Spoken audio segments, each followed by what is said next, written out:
Gustavo, gracias por estar conmigo el día de hoy aquí en Dementes. La gente no sabe, pero ya hemos hecho una vez un intento de grabar, pero fue imposible por Skype. Se nos caía el internet, tuvimos que cortar y mejor rehacerlo en esta ocasión. Entonces, gracias por estar conmigo el día de hoy. Gracias por la paciencia ahorita que estábamos montando todo el equipo y llegamos corriendo. Pero bueno, quiero empezar con algo que para mí es muy importante. Tú eres ese tipo de personas que hacen muchas cosas. O sea, Chase Jarvis le llamaba hyphens de soy inversionista, guión emprendedor, guión tengo una agencia de medios, guión, etcétera, ¿no?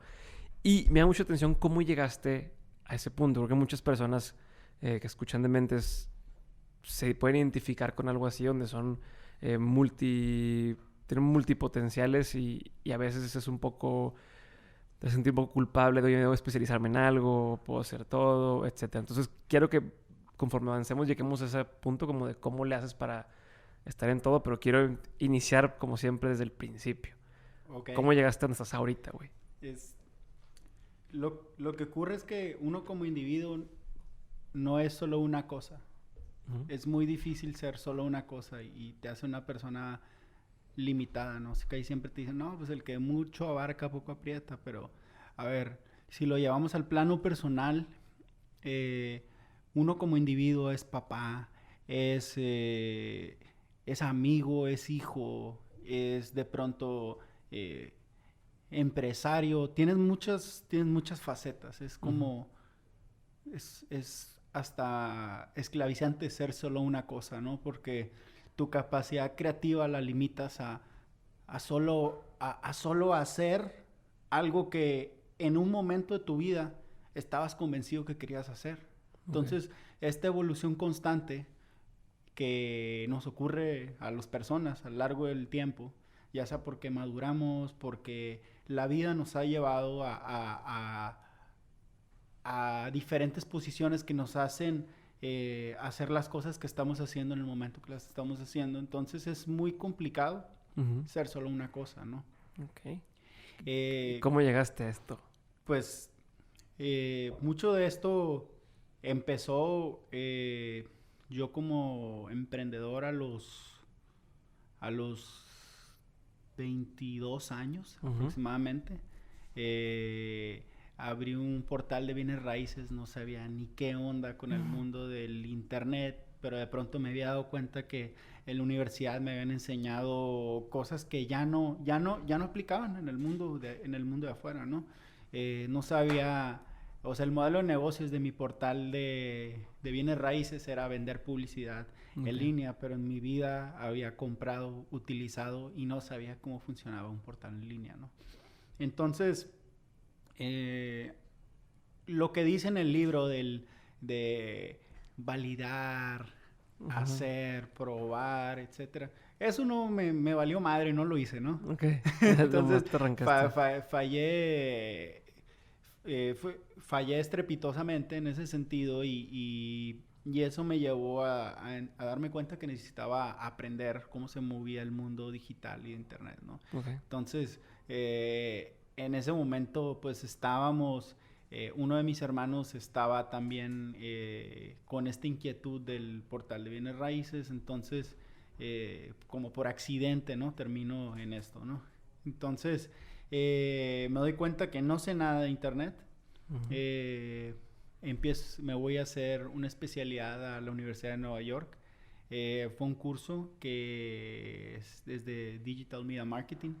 Entonces, a partir de ahí, pues, llego a Nueva York y me doy cuenta que bueno, pues quería hacer algo más que estudiar y que pasármela bien allá, ¿no? Entonces, que cuando uno va, viaja, etcétera, pues el objetivo pues, es sí estudiar, pero pasártela bien también. Entonces, en ese momento tuve la oportunidad de trabajar con quien era el socio de Jay-Z, que se llama Dame Dash. Estuve trabajando... Jay-Z el músico. Jay-Z el Porque músico. no hay ningún otro Jay-Z. No hay otro. Jay-Z. Digo, si eres Juan Carlos, ¿no? Quieres que te digan Jay-Z, pero con C, ¿no? Sí. Entonces, trabajé con el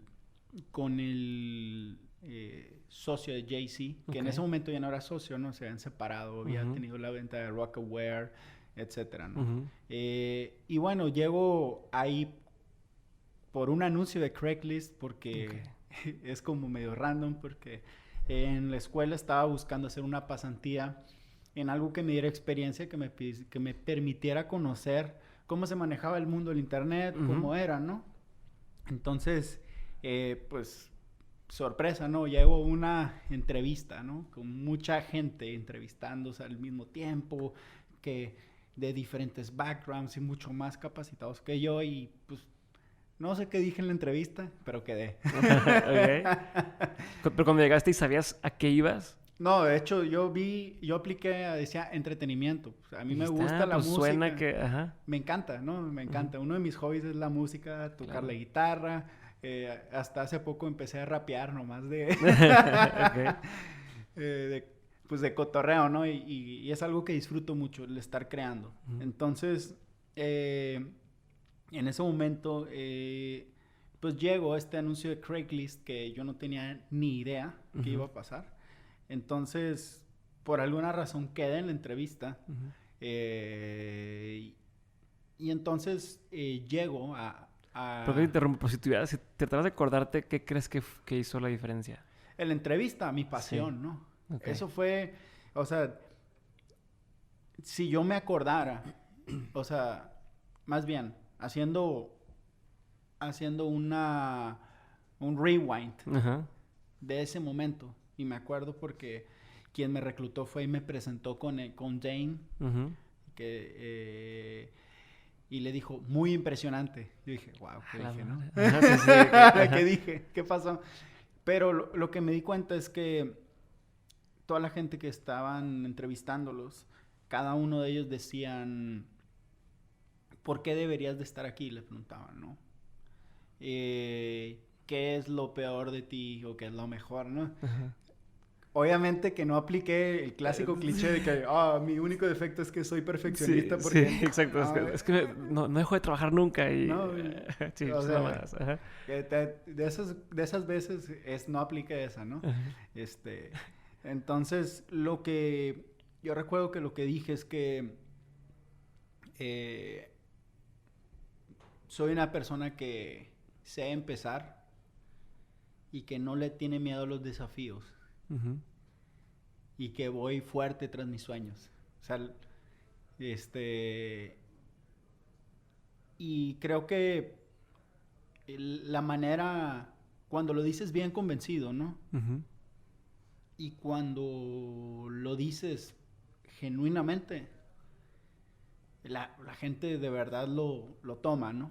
Lo toma y conecta con eso, ¿no?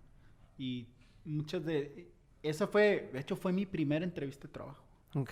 O sea, nunca había trabajado en nada, ¿no? Había trabajado en un museo de prácticas profesionales aquí en Guadalajara y me corrieron, ¿no? Porque estaba dando un tour y pues no sabía yo nada del tour. O sea, yo lo único que quería era pasar las horas de servicio social y ya, pues, pasar adelante. Y ese día era uno de los que estaba en turno en el museo. Entonces me dijeron que iba a exponer unas fotos de un bienal. Y me preguntó la encargada del museo, oye, Gustavo, ¿estudiaste? Y yo agarré la hoja, nunca la había visto. Le eché un ojo, pero pues ya no me acordaba. Entonces, pues me fui explicándole a un grupo de gente especialista en arte y críticos, pues algo que yo no sabía, ¿no? Empecé a inventar, ¿no? ¿no? Pues aquí está esta foto que fue tomada en Alemania y no, me interrumpe el encargado del grupo, no, esta fue tomada en Chihuahua. Entonces así fue, empecé a inventarle, yo improvisando, ¿no? Yo creo que fue como, estaba haciendo un stand-up comedy, ¿no? Sin saber, ¿no? Entonces, ahí fue tu primer trabajo que te corrieron. Sí, ese fue el primer trabajo que me corrieron, ¿no? Entonces... pero te lo merecías. Me lo merecía. O sea, sabías que te lo merecías. Honestamente, me lo merecía. Pero es como divertido, ¿no? Sí, ahora le platico a mi esposa que pues esa fue como mi experiencia para que si no sabes algo de lo que estás hablando, pues mejor ni digas nada, ¿no? Sí, sí, sí. Pero es divertido la idea de que no, pues me puse a inventar, ¿no? Pero fue muy chistoso, ¿no? Fue muy, muy chistoso. Grandes amigos también que hice ahí en el museo. Entonces íbamos donde... íbamos donde... ¿Crees que la pasión fue lo que te hizo la diferencia en la entrevista? Y entonces ya llegaste a trabajar con Dame. Y ahí fue donde te interrumpí la primera vez. Ah. Pues Estabas empezando a contarme cómo llegaste a donde estás ahora. Y entonces llegaste con él pensando que era un trabajo de entretenimiento. ¿Y qué pasó? Llegué con él y me presentó quien me reclutó. Uh-huh. Dice, very impressive, no sé qué. Y yo, ok, me dice, Dame, what can you do? Y pues yo le dije, pues te puedo ayudar con tu estrategia digital. Uh-huh. Pero fue todo lo que pude decir, ¿no? Es como, Ajá. me quedé medio freeze, etcétera. Uh-huh. Pero a la vez como no sabía quién era, tampoco lo traté de impresionar. Ok. No, o sea, no sabías quién era él. No sabía quién era él. Yo en la vida había escuchado de quién era él. Uh-huh. Entonces yo ni sabía, o sea... Sí, no estás intimidado en ese sentido No, de que, es que este güey... Y es como, dije, pues te puedo ayudar en eso, sin darle demasiada importancia. Uh-huh. Y no, yo creo que a lo mejor eso me sumó de forma positiva, ¿no? Claro. Entonces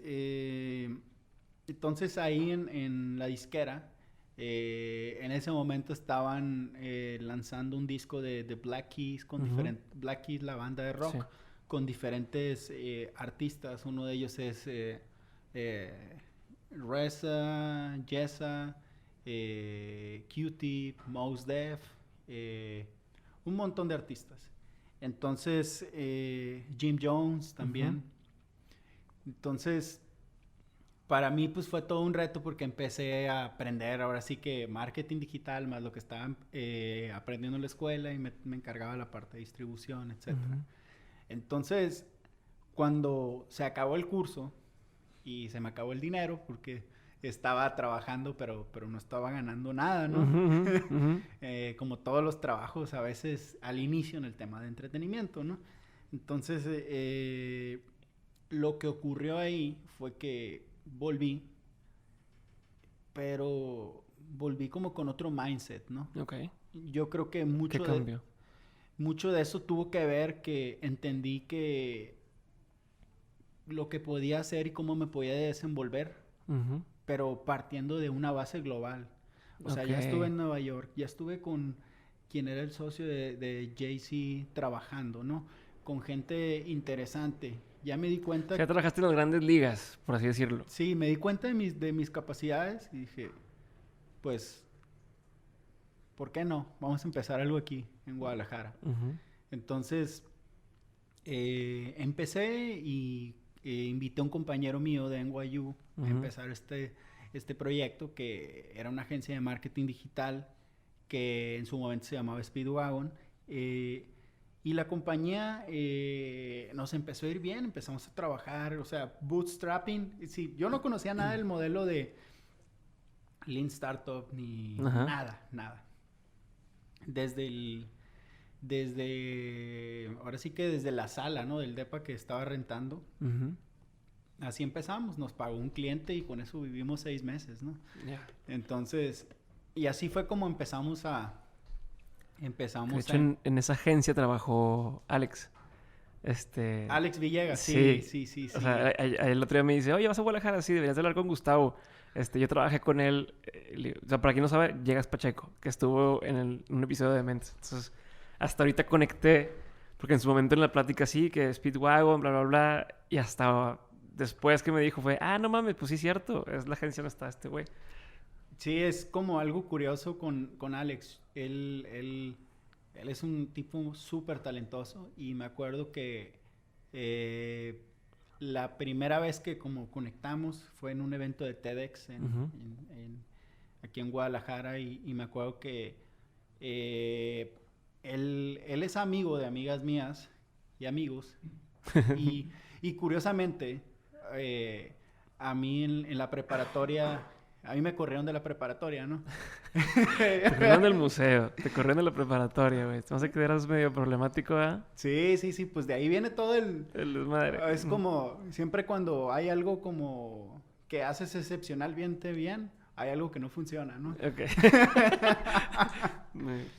Entonces, Pues, dinos, ¿por qué te corrieron, güey? ¿Sí? ¿Puedes ¿qué? decir? ¿Nos puedes decir por qué te corrieron? Ah, sí. Iba a una escuela súper tradicional y me corrieron porque pues no me aguantaba, era muy travieso, la neta, hacía mucho desmadre. Y pues yo me hubiera corrido, ¿no? Ahorita Gustavo, a sus 33 años, hubiera corrido Gustavo de los 16 años, ¿no? Yeah.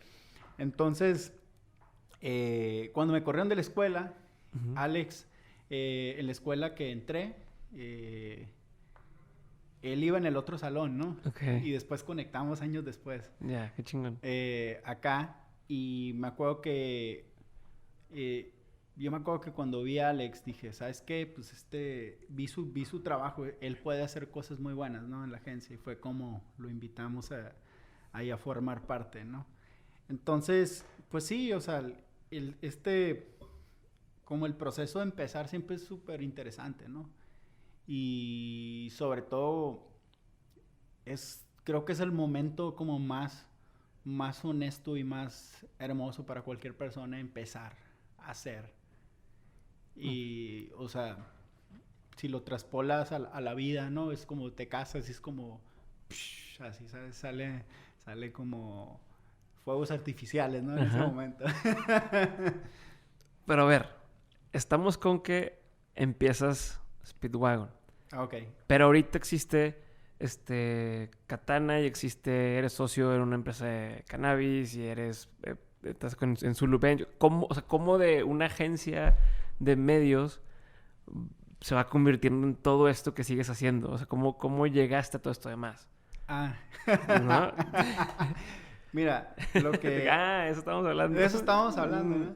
No, lo que ocurrió fue que en este proceso de empezar la agencia me empecé a dar cuenta que mucha gente y muchos empresarios y empresas necesitaban como ayuda en la parte de modelo de negocio. Ok. Me empecé a dar cuenta que... O sea, tú siendo agencia, o sea, llevando estrategia de marketing y medios digitales, veías la necesidad de... Tienen que estructurar su negocio mejor. Exactamente. Ok.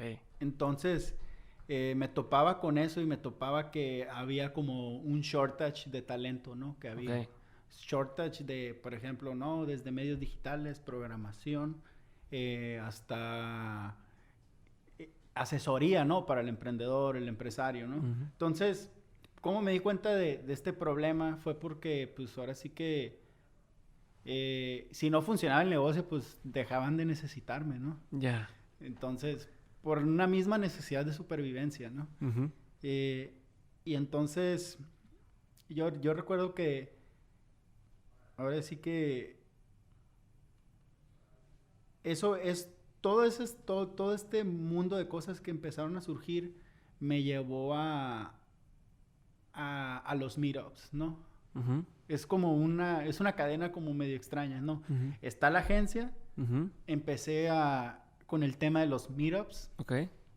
¿Qué eran estos meetups? Los meetups que eran los primeros eventos alrededor de Hacker Garage, los primeros eventos como el Social Media Club, eventos donde la gente se juntaba para compartir conocimiento. Y era como algo súper natural, súper honesto, súper grassroots. Y dentro de estas meetups te encontrabas como diferentes líderes, ¿no? Ok. Entonces, me empezó a gustar mucho eso, el tema de hacer meetups, hacer eventos, hacer cosas para los emprendedores, por los emprendedores. Y la semilla, quien plantó la semilla del tema de las startups fue cuando había una organización que se llama Tecva. Y me acuerdo que en ese momento Jorge Zavala lo estaba llevando.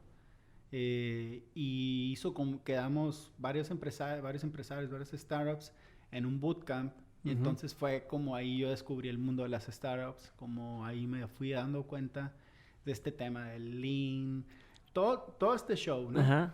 Todo este show, ¿no? Y para mí fue súper revelador, ¿no? Y a partir de ahí empezó a nacer en mí una obsesión por el producto, ¿no? Buscar el producto, buscar el proyecto, buscar que sea escalable, buscar que tenga ciertas características, ¿no?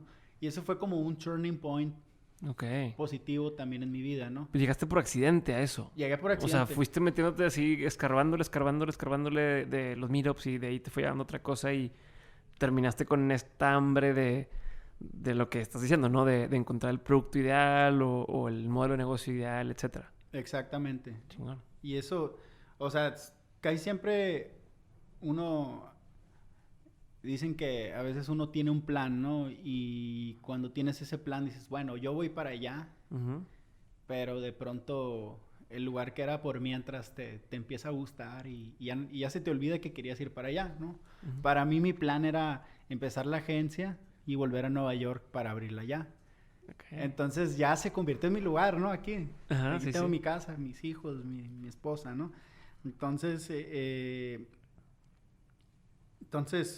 empiezo la agencia, empiezo a involucrarme en los meetups, empiezo a tener esta influencia que tuve de todo este tema Lean Startup, todo este mundo que yo no conocía, no entendía cómo funcionaba.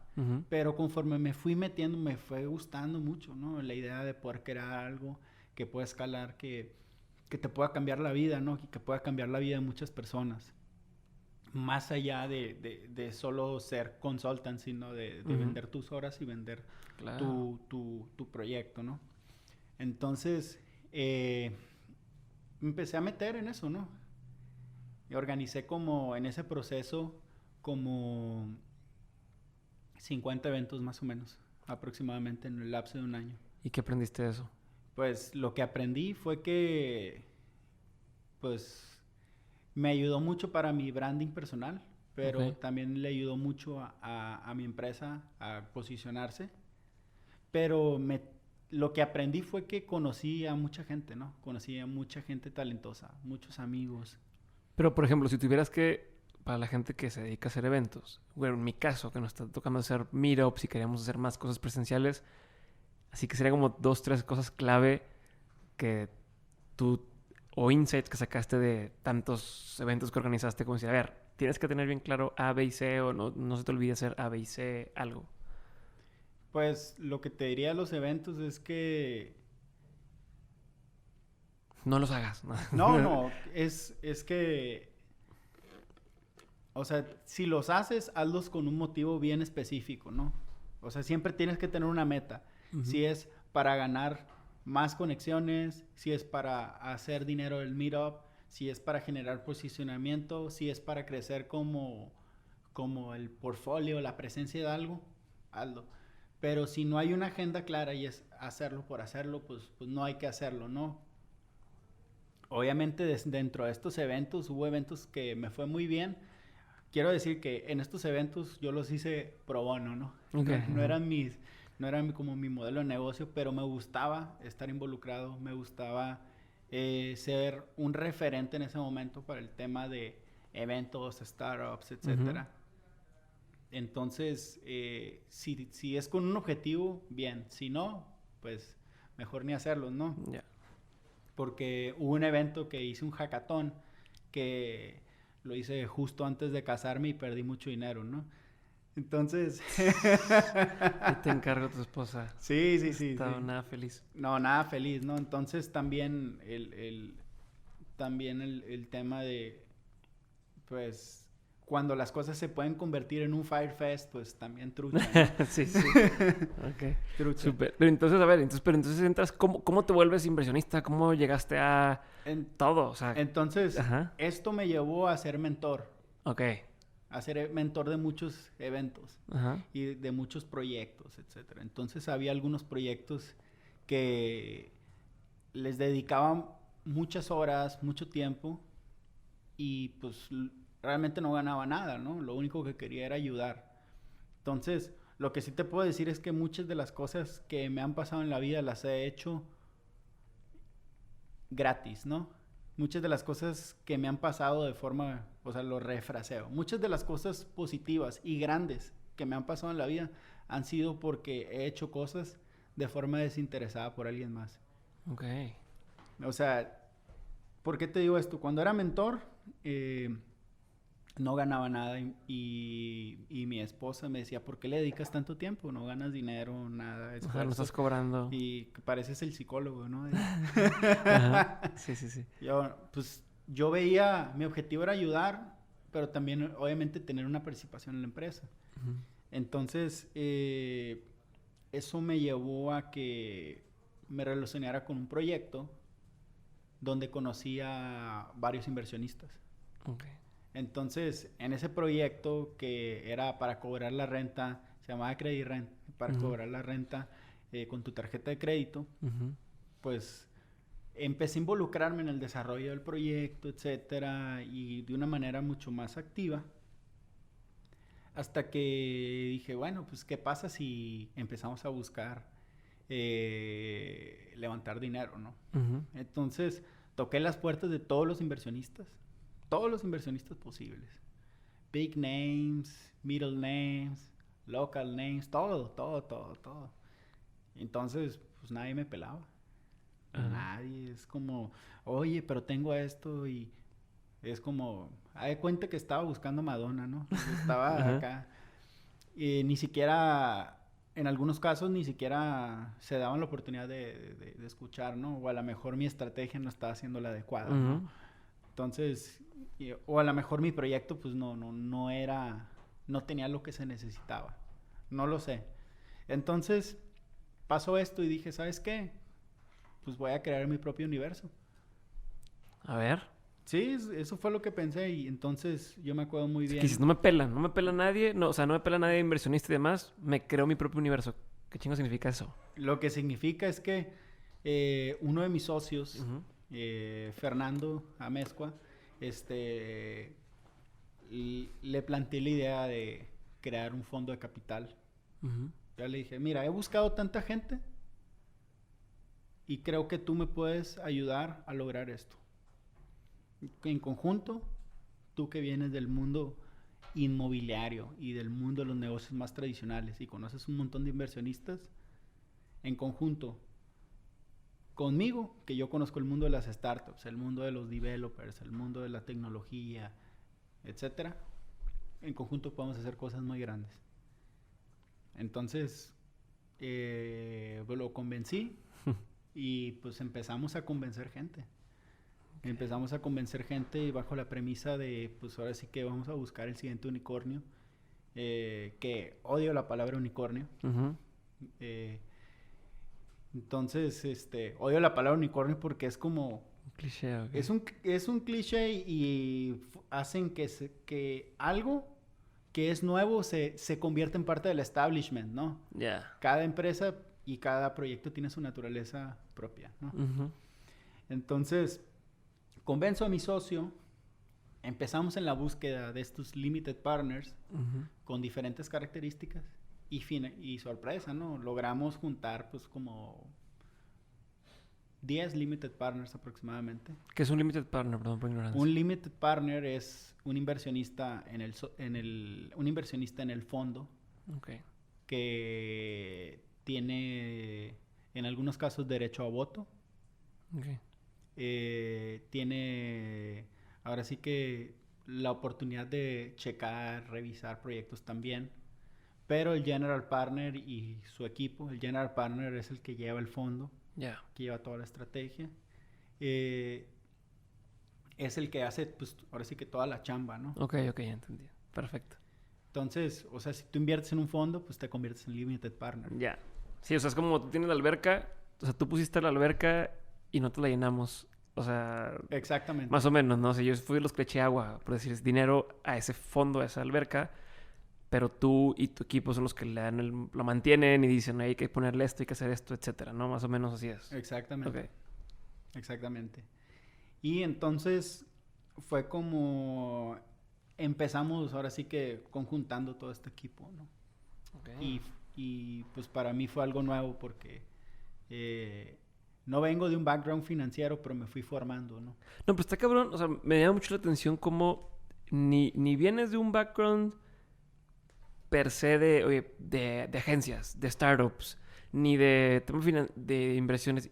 Sin embargo, te has ido haciendo tú mismo las las posibilidades para llegar a todo esto. O sea, quieras que no, y aquí lo venía apuntando, hiciste como un caminito que alguien pudiera incluso quizá replicar de, oye, algún día quiero estar en X lugar. Ah, bueno, pues empezaste, no conozco gente, empiezo a hacer eventos y de los eventos empiezo a conocer gente y empiezo a posicionarme, la gente me empieza a ubicar. Y de ya que me ubican, me empiezan a invitar para apoyarlos en temas de mentoría o de lo que sea. Entonces empiezo a relacionarme con los dueños de las empresas, con las startups, con los equipos de developers, etcétera.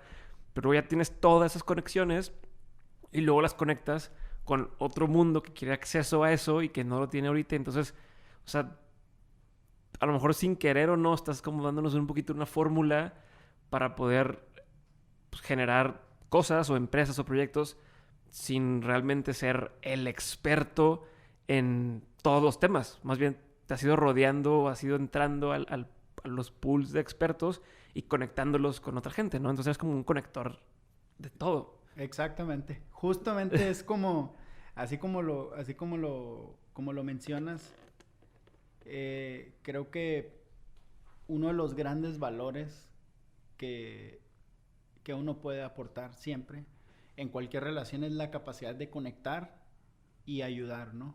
Okay. Y es como, y siempre, o sea, la vida es una transacción, literal. Si tú no tienes nada que aportar a la mesa, va a ser difícil que te inviten, ¿no? A la mesa. Okay. Entonces por eso, como todo es una transacción, por más superfluo o feo que se pueda escuchar, uno debe entender ese tema del valor, ¿no? Lo ves en las relaciones humanas. Los amigos que te aportan algo, los sigues manteniendo, ¿no? Y los que no, pues ya no. Hay algunos que te aportan conocimiento, otros te aportan... diversión, ¿no? Pero siempre te aportan algo. Uh-huh. Y lo que tú les aportas es esa... Y como existe ese intercambio y esa transacción, por eso la relación es fructífera. Ok. Está chingón. Está chingón. Sí, está chingón. Digo, suena... Hay gente que... Oye, pero pues qué feo suena pero pues a fin de cuentas... Pues sí, si yo a ti no te aporto nada y tú a mí no me aportas nada, porque seguiríamos platicando, ¿no? Exactamente. Creo que tiene todo el sentido del mundo. Y entonces, hoy tienes Terra Media, está Zulu, que es este fondo que me estás diciendo que iniciaron, y está Katana. Exactamente. ¿Cómo?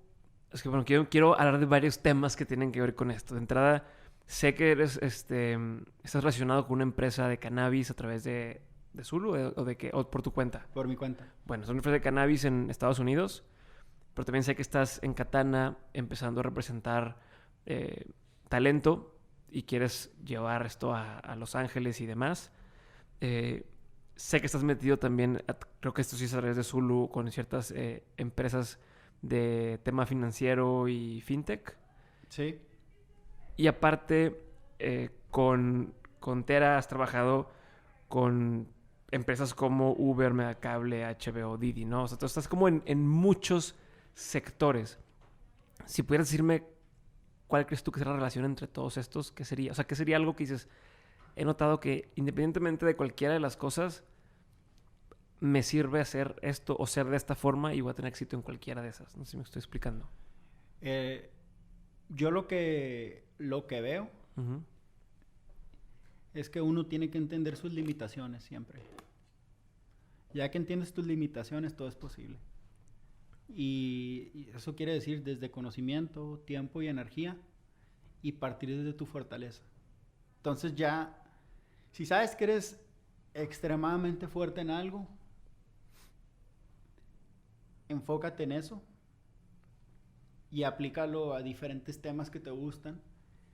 Pero también cuando hablo de limitaciones, es decir, ¿cómo puedes encontrar gente que es mejor que tú?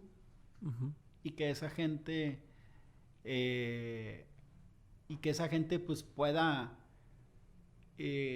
aportar también y a la vez hacer florecer el negocio, ¿no? Pero yo lo que veo es que se repite todo, es la capacidad de conectar Uh-huh.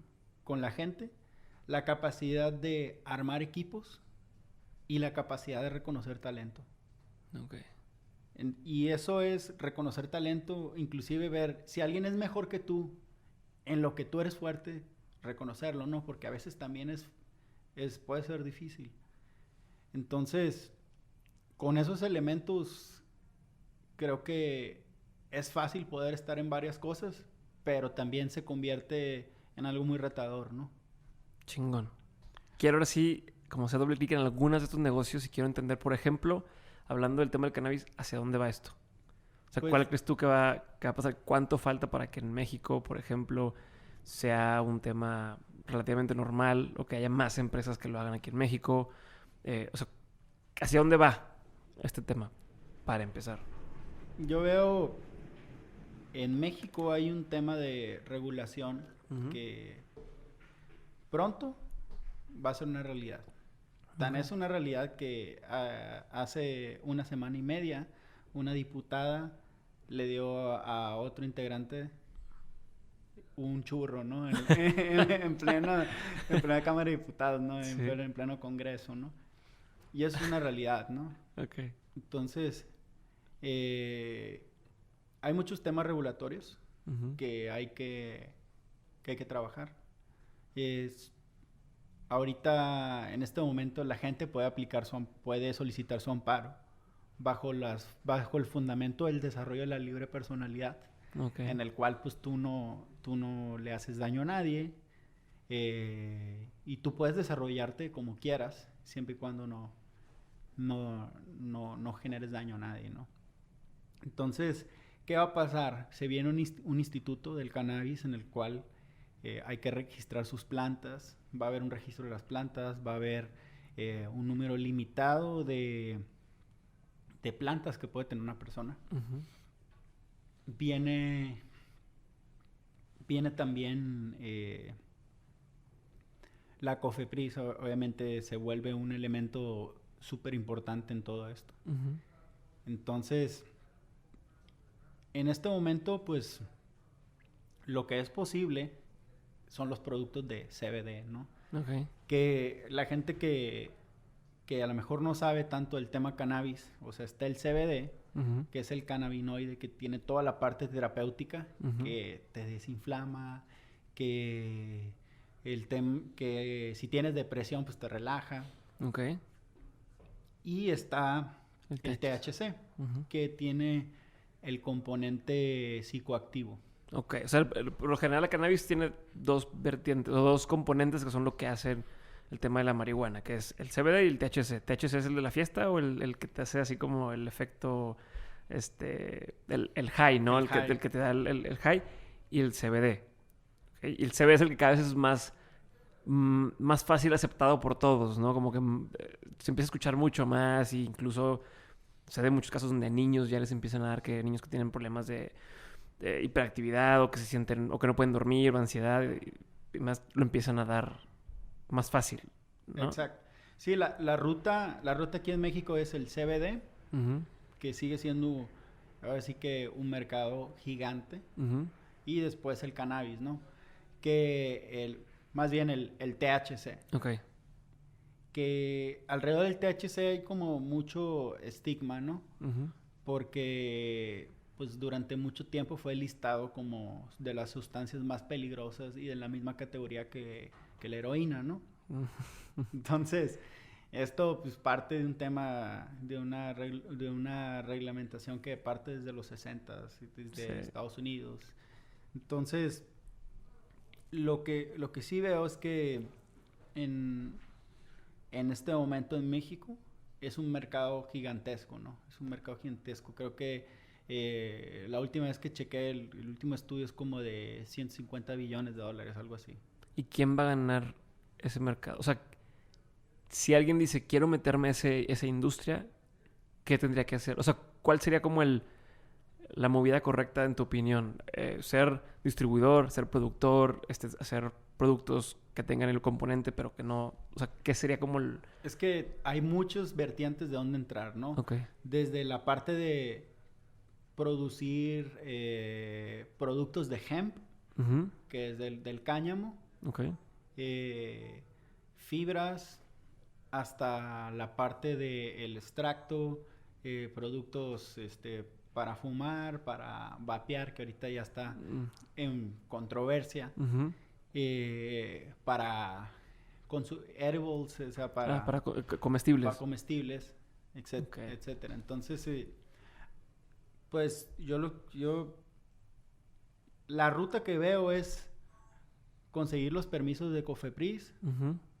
que pues está buena la fiesta ahí, ¿no? Hay que, o sea, lo que quiero decir es que no es fácil, ¿no? Ujú. Antes de tener tu permiso listo, pues van a pasar 8 o 9 meses Ok. mínimo, Ok. mínimo. Te fue bien. Ok. O sea, entonces por ahí va. O sea, el que vaya a irle bien es el que desde ahorita está trabajando con miras a que en 1 o en 2 años pueda estar operando de forma completamente legal. Exactamente, exacto. Entonces lo que ocurre es que hay que primero es el CBD, los permisos de Cofepris. Después que tiene los permisos de Cofepris, sigue ya, ahora sí que la estrategia de distribución, Ujú. pero también todo parte de decir qué producto quieres vender, ¿no? Ok. Cuesta el mismo trabajo en temas de papeleo, con algunas variantes, producir que el tema de importación. Ok. El tema de importación también hay ciertos aranceles que hay que cubrir.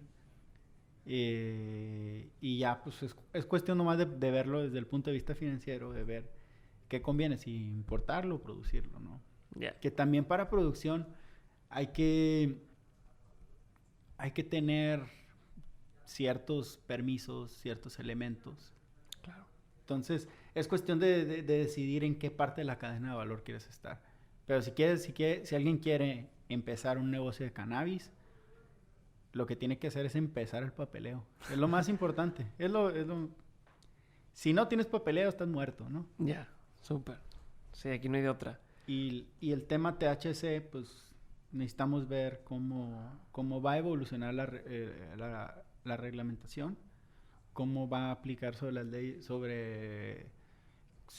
cómo va a aplicar esto sobre la ley principal, la ley secundaria, eh, qué organismos van a existir para la regulación, pero lo que sí pueden hacer, si son fans del cannabis, Ujú.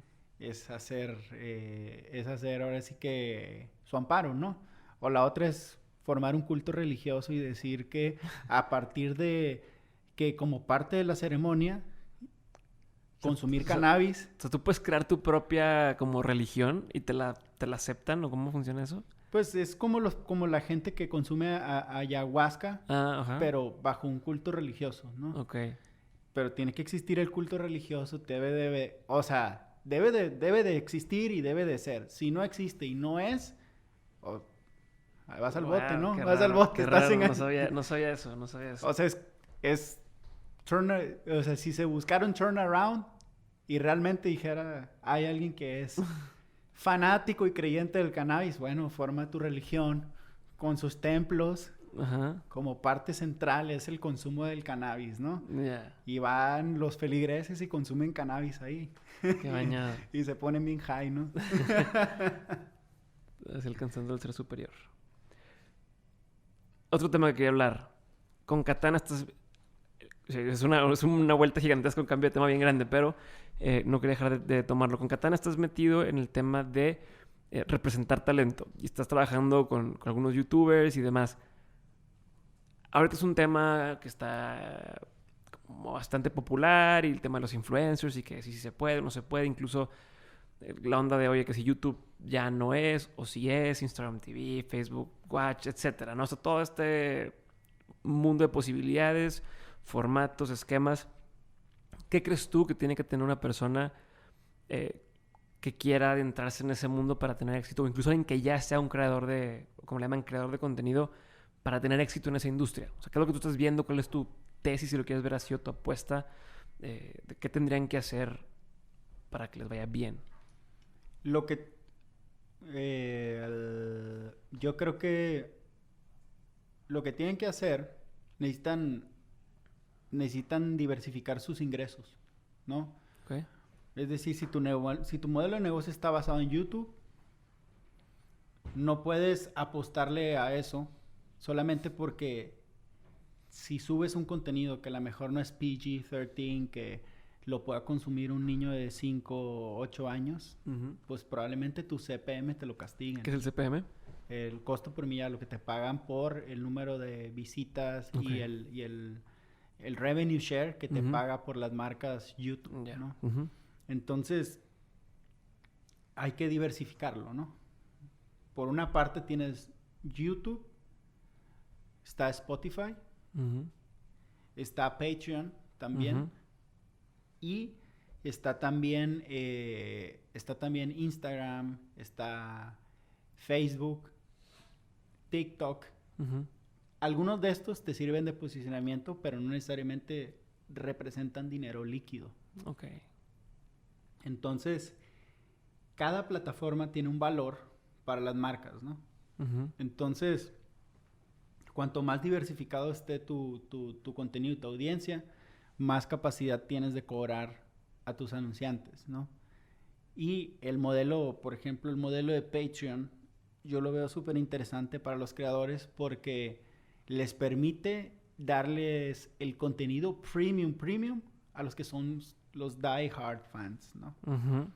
Entonces, cuanto más diversificado estés, es mejor, ¿no? Es decir, por ejemplo, si generas contenido en Spotify, pues subes un álbum y eres conocido por consejos, subes un álbum de puros consejos, ¿no? Tienes el contenido gratis, pero puedes subir un álbum de puros consejos. Okay. Y eso genera ingresos y es sujeto también a derechos de autor. Que eso es algo súper interesante, lo de los derechos de autor. O sea, que muchos no estamos aprovechando ese tema. ¿Podrías como explicar un poquito más? Sí. Por ejemplo, subes una canción a Spotify, subes un video a YouTube, todos estos son sujetos a derechos de autor. Esos derechos de autor, a su vez, pueden ser comercializables, ya sea a través de licensing, ya sea a través de hacer algún deal con algún canal o alguna plataforma de streaming. Pero, o sea, lo que es interesante es que no porque el contenido sea libre en algunas plataformas significa que no son sujetos de autor, de derechos de autor, y no son sujetos a que sean monetizables, ¿no? Okay. Es decir, por ejemplo... O sea, un ejemplo de esto, ¿qué sería? O sea, por ejemplo, vamos a ver cuántos videos de dementes hay en YouTube. Estamos trabajando en eso, pero hay 100 episodios casi. Ok. Bueno, no sé cuántos videos hay ahorita en YouTube. Si hay, no sé, 20. Es que Edgardo no me los pasa. Edgardo. Entonces...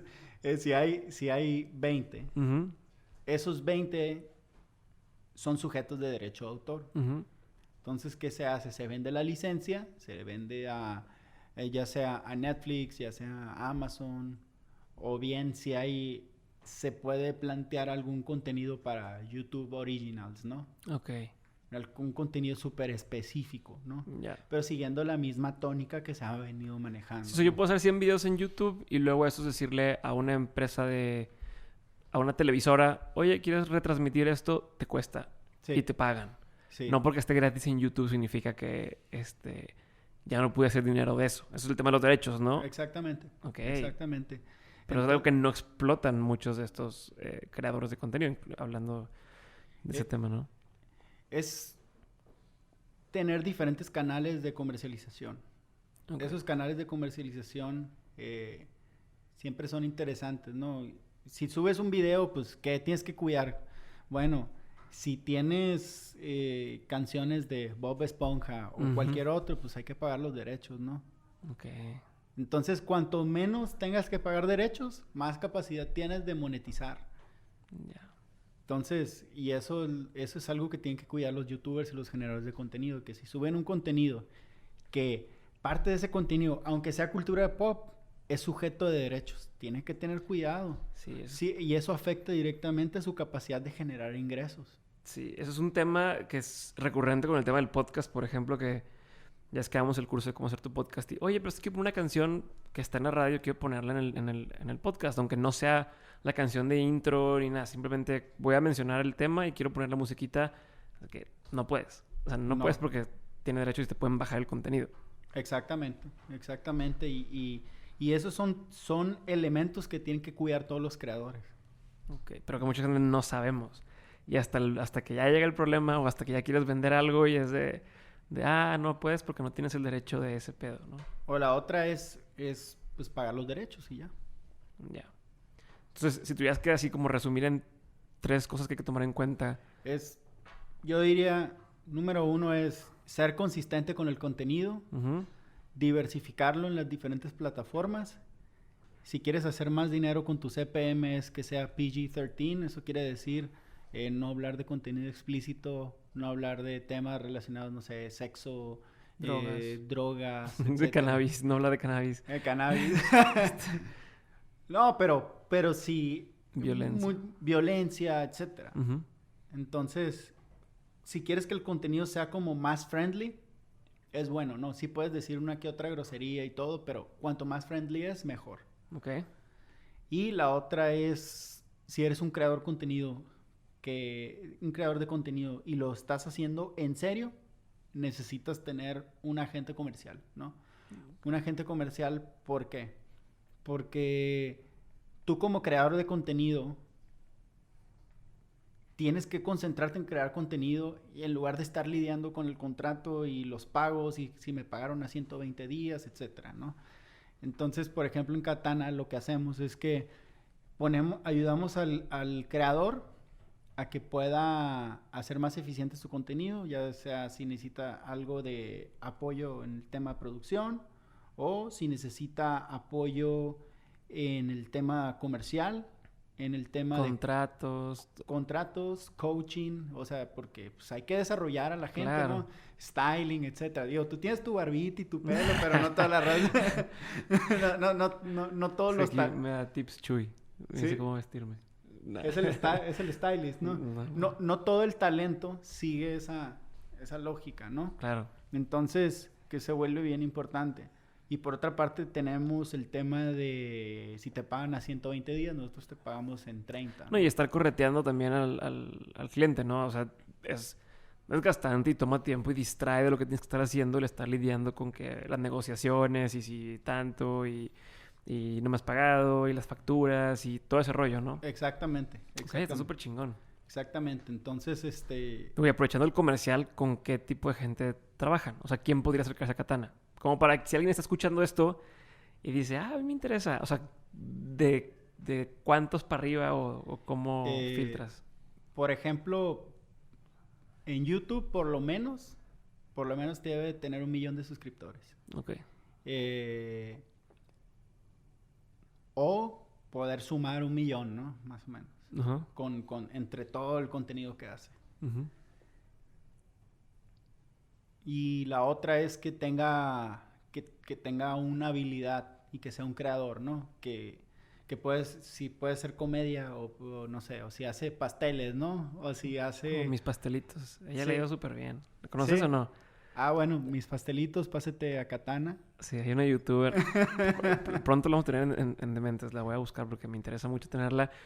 Hace contenido para chavitos, para niños. De hecho, Pancho, uno de mis socios, su hija ve mis pastelitos. El otro día estábamos viendo junto con ella cómo lo estaba haciendo. Se llama Mis Pastelitos, creo que se llama.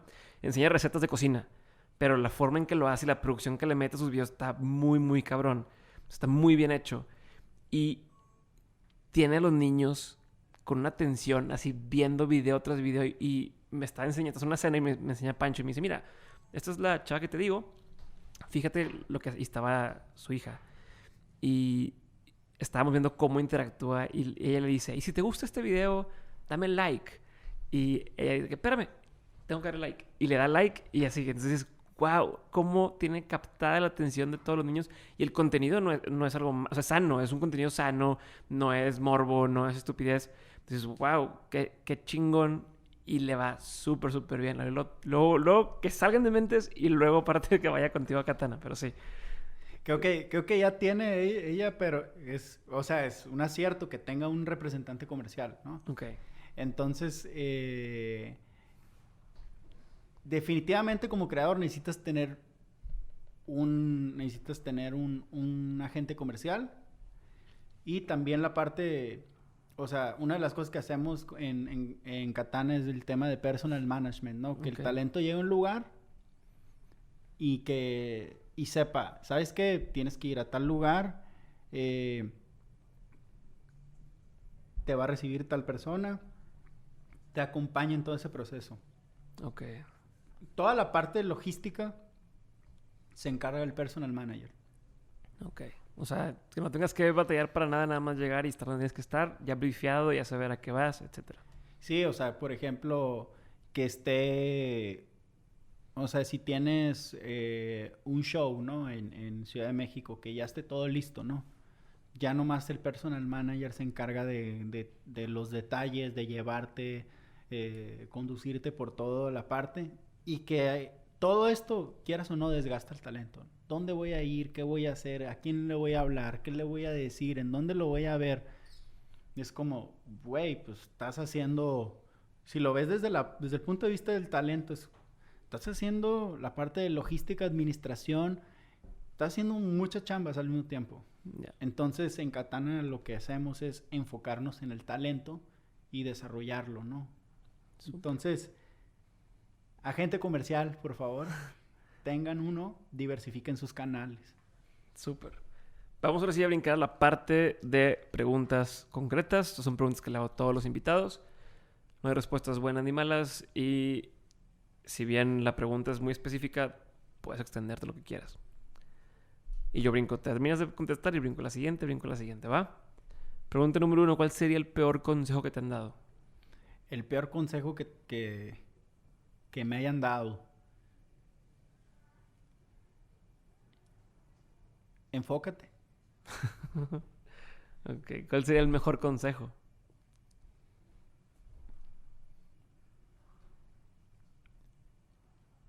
El mejor consejo. Uy, está difícil, ¿no? Uh-huh.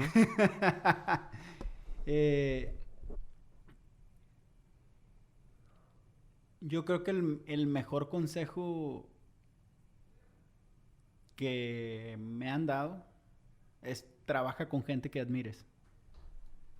Chingón. ¿Qué opinión tienes que poca gente comparte contigo? ¿Qué opinión?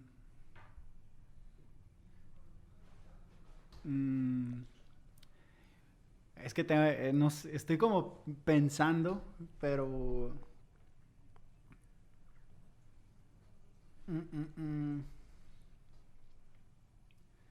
Pues yo creo que... está difícil, ¿no? Está difícil, ¿no? Sí, sigo como... Piénsala. Aquí vamos a cortar el silencio, no pasa nada. O sea, otra vez, ¿cuál era la pregunta? O sea, ¿qué es algo que opinas que si yo opino esto y poca gente comparte su opinión contigo? O sea, que no muchos piensan igual que tú. O una opinión no popular que tengas. Una opinión no popular que tenga. Pienso que no le debemos de enseñar religión a los niños. Ok. ¿Por qué? Porque los vuelve menos empáticos. Ajá, ¿por qué crees eso? Porque cuando te enseñan religión, lo que pasa es que te vuelves más susceptible a prejuicios. Okay. ¿Perjuicios o prejuicios? Prejuicios, nunca ¿no? sé. Sí, es prejuicios. Prejuicios, ¿no? Prejuicios. Te vuelves más susceptible a prejuicios, ¿no? O sea, de que, él no es como yo. O que él no es como yo, él tiene otra preferencia, ella tiene otra preferencia. Yeah. Es más que nada... Está en pecado. Sí, más que nada es por eso, ¿no? Ok. Es porque vivimos en un mundo que está cambiando. En un mundo que las etiquetas y los roles cambian, ¿no? Y creo que hasta que no tengas una edad madura, una edad consciente, debes de decidir qué religión seguir, ¿no? Okay. Entonces, esto quiere decir, o sea, cuando digo esto no significa que, bueno, pues si culturalmente eres católico o cristiano, lo que seas, no significa que no bautices a tus hijos o lo que sea, ¿no? Ujú. Sí, sino que simple y sencillamente las ideologías, ¿no? O sea, Ya. culturalmente estoy de acuerdo en seguirlos, pero las ideologías creo que más adelante uno como ser humano debe de decidir seguirlas o no. Solamente por el tema de empatía y solamente por el entendiendo en el mundo que vivimos ahora y las necesidades que hay afuera, ¿no? Súper. ¿Qué es algo que te da mucha curiosidad hoy en día? Mucha curiosidad. Eh, me da mucha curiosidad. l- Me da mucha curiosidad la política. Ujú. No soy político, ni quisiera ser político, pero me da curiosidad la política desde el punto de vista de política pública. Ok. De eh, crear, eh, eh, crear cosas para que la gente pueda vivir mejor, ¿no?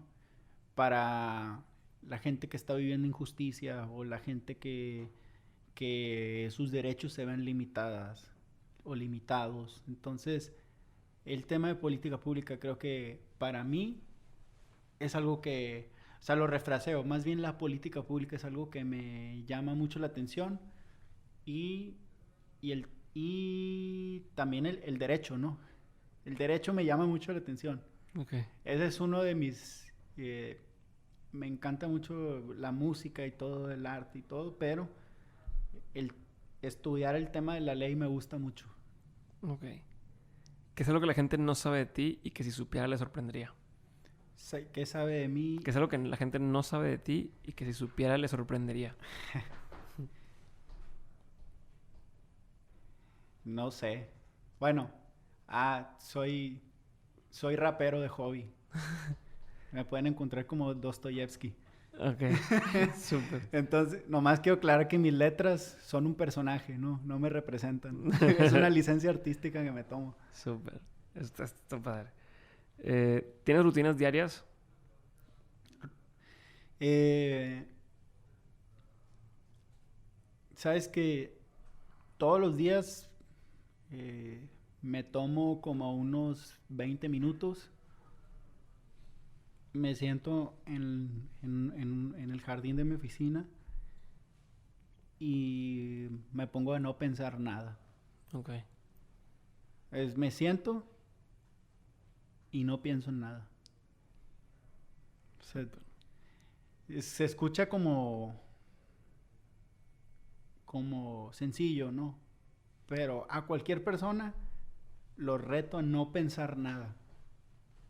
Es muy, muy, muy complicado porque empiezas primero al primer minuto y es como, bueno, tengo que mandar la propuesta, no sé qué. Pero si lo acompañas con una respiración, Ujú. que le llamo es una respiración que me enseñó un amigo que da neurofeedback, Ok. que es una respiración o sea, estás sentado y es una respiración en 4 segundos, ¿Inhalas? inhalas. 4 segundos retienes la respiración. Ujú. Durante 4 segundos exhalas.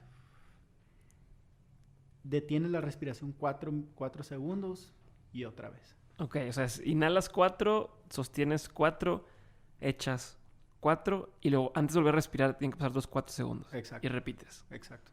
Ok, y eso te tranquiliza, ok. Te relaja y mantiene tu cerebro oxigenado. Súper. Todos los días haces eso. Todos los días. Excelente. ¿Qué es algo que tu cerebro intenta hacer constantemente y tienes que como trabajar para que no se vaya hacia allá o que no hagas eso? ¿Me puedes dar más contexto? Sí, como mañas que tienes o como es que, por ejemplo, en mi caso tiendo a siempre estarme distrayendo y me cuesta concentrarme. O tiendo a querer hacer todo el último momento y entonces me tengo que trabajar para hacer cosas con tiempo. Yo creo que el idealismo y el ser soñador. Ok. Eso puede ser una bendición y una maldición, ¿no? Ujú. Entonces es muy soñador. Sí, sí, sí. Sí, sí. Es como, o sea, yo veo algo que tengo enfrente, pero estoy viendo ya cómo Ok. puede ser próximamente y lo que se puede hacer. Estoy como pensando, pensando tanto que a veces es difícil aterrizar al momento, ¿no? Ya. Chingón. Que es algo que la gente tiende a decir, pero crees que es puro bullshit. ¿Qué tiende a decir? Eh, es que hay muchos, ¿no? Hay Ajá, muchos, ¿no? claro. Alguno de O esos. sea, puedo hacer un listado. A ver, dime una, así un par. Es como... eh, el primero es, desde el punto de vista de startups, es como... Es la parte de valida, ¿no? Ujú. O sea, y creo que a veces la gente que lo dice no entiende lo que está diciendo, ¿no? Ok. Y confunde el método lean de Ujú. su velocidad con el método no gastar nada, que no tiene nada que ver. Ok. Hay una disociación de lo que es el método, ¿no? Ok. Y lo otro es como, esto no es personal. Ujú. Es como, güey, somos seres humanos. Todo es personal en la vida, ¿no? Hay cosas que tan es personal, las cosas que al tener una persona en el contexto te puede cambiar, te puede cambiar la decisión, ¿no? O sea, no lo digas, simplemente, o sea, las cosas son como son. Ya. Cuando te sientes abrumado, ¿cómo lo haces para recargar pilas cuando estás overwhelmed? Pues me pongo caminar, me voy y camino, eh, camino, canto, visito a gente que me cae muy bien, amigos. eh, Cuando estoy abrumado me rodeo de amor, me rodeo Ok. de amor. Es decir, que el amor puede ser estar con mi esposa, mi hija, mi hijo, hasta, no sé, tocar la guitarra, ¿no? Pero, o sea, me rodeo de amor, ¿no? Y vuelvo otra vez a construir esa confianza.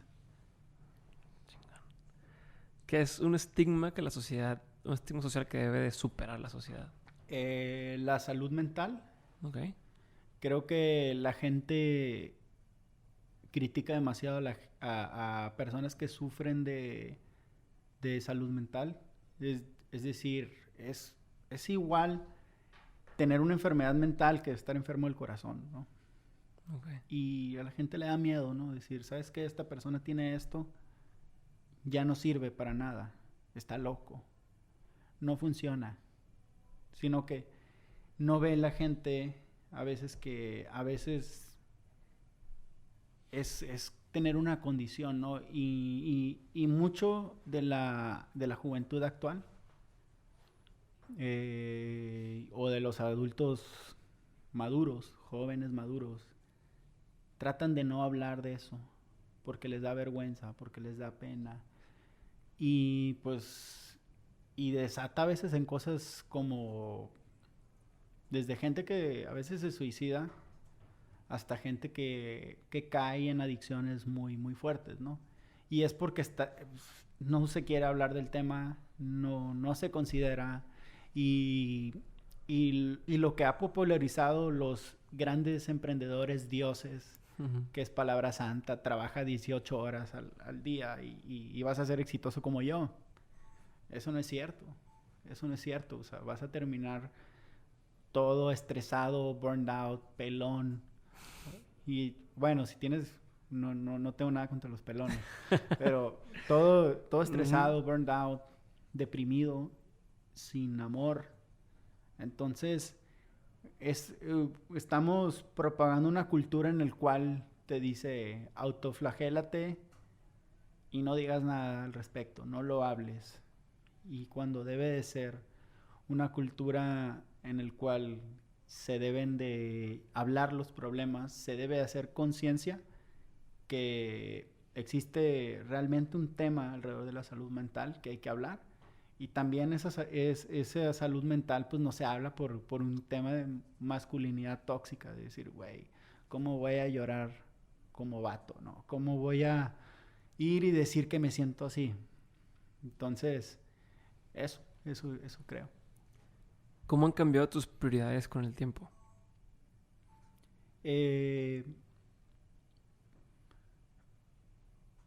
Yo creo que mucho, ¿no? Yo creo que mucho en el sentido que primero como joven estás buscando exponerte ante el mayor número de estímulos que hay, ¿no? O sea, desde la parte, o sea, lo dicen en el tema creatividad, lo dice Edward de Bono y un montón de autores que hablan sobre la creatividad, en el cual cuanto más expuesto estés a estímulos, más capacidad creativa tienes, ¿no? Entonces, mi prioridad ahora cambia alrededor de que, número uno es, pues, qué me llena como persona, y si esas actividades que me llenan como persona son redituables, ¿no? Okay. Porque, pues, me puede llenar como persona, no sé, hacer figuras de plastilina, pero pues no me deja dinero. Ok, hay que vivir de es algo. como, es ese balance, ¿no? Es ese balance entre hacer algo que te apasione, pero a la vez sea redituable, ¿no? Sin perder ese conocimiento y ese knowledge. Súper. ¿Qué película o documental o libro marcó un antes y un después en tu vida? Hay una película que se llama Gattaca, que me gusta mucho. Sale Ethan Hawke y Uma Thurman, y habla de un futuro en el cual la gente está segregada por su carga genética, ¿no? En el cual están los humanos que son humanos ya diseñados, que tienen acceso a todo, y los humanos que fueron producto de la casualidad y de Dios, ¿no? Como dicen en la película, ¿no? Es como de la casualidad. Entonces esta película me llamó mucho la atención porque el que es el lead en la película, que es Ethan Hawke, se llama Jerome, y él es un humano producto de la casualidad, ¿no? Que nace sin estar diseñado, producto del amor de sus papás, etc. Y a la vez tiene un hermano, que él sí fue diseñado, ¿no? Él sí tenía todas las credenciales y todo. Entonces habla la historia de cómo él, su sueño era ser como astronauta, viajar, etc. Entonces se convierte en eso él, pero a través de... engaña a todo el mundo en el sentido que él se hace pasar por un humano perfecto. Incluso superando a los humanos que sí estaban diseñados. Y, o sea, todo estaba estudiado desde sus cutículas, el pelo y todo, porque siempre te estaban analizando la parte genética. Y se vuelve en el top de su clase, él. Y entonces hay un momento en el cual él con su hermano se pone a competir, a nadar en el mar abierto. Y ya le había ganado una vez de chico y ahora de grande lo hacen otra vez. Y empiezan a competir y finalmente le gana Jerome a su hermano, el que era perfecto, ¿no? Y ya inclusive vuelve y lo rescata. Y el hermano le dice, ¿cómo le haces? ¿Cómo le haces? ¿Cómo lo has logrado? Es como dice Jerome, yo nunca me guardé nada para después. Y eso me dejó muy, muy marcado porque cuando tú das todo a nivel que estás un poco vulnerable, cuando quieres lograr algo es cuando te salen las cosas.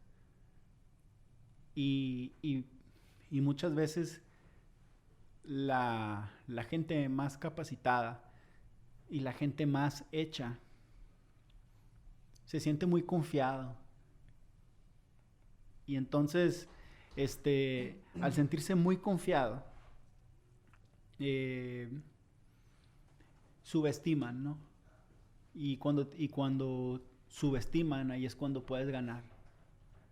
Entonces, por eso los grandes héroes de la mitología y inclusive los atletas son los más chingones. No son los que siempre le salen perfecto todo. Es ese güey que medio lo puedes alcanzar, pero se pone las pilas y le sale. Entonces, para mí, esa película me dejó eso, ¿no? Es decir, que no necesitas ser don chingón, no necesitas ser el más genio, no necesitas ser el increíble. Lo que necesitas es poner todo de ti, arriesgarte hasta un punto en el cual eres un poco vulnerable, pero al tener esa vulnerabilidad, te empuja a que te salga. Chingón. Por último, Gustavo, una pregunta que le hago a todos los invitados también, y es, de todo lo que has aprendido, tanto, vámonos desde que te expulsaron en la prepa y los museos y todo esto, al día de hoy, o sea, tus negocios, tu vida personal, etcétera, has aprendido cosas. ¿Cuáles serían 3 aprendizajes de todo esto? 3 aprendizajes que rescatarías y dijeras, no quiero que se me olviden nunca. O sea, quiero tener estas 3 cosas que aprendí presentes todo el tiempo.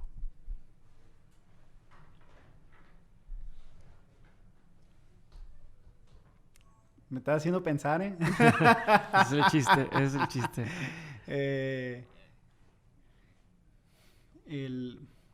El aprendizaje es, o sea, el que tengo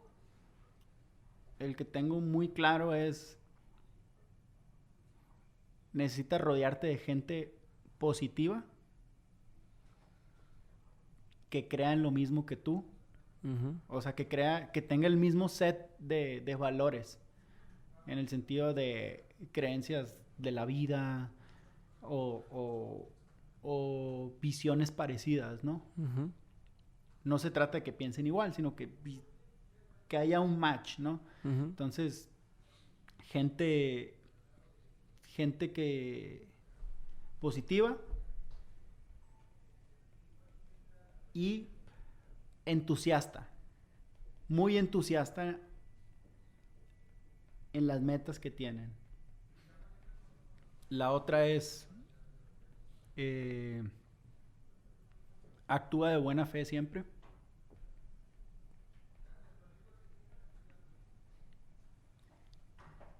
Y la otra es nunca subestimes a nadie.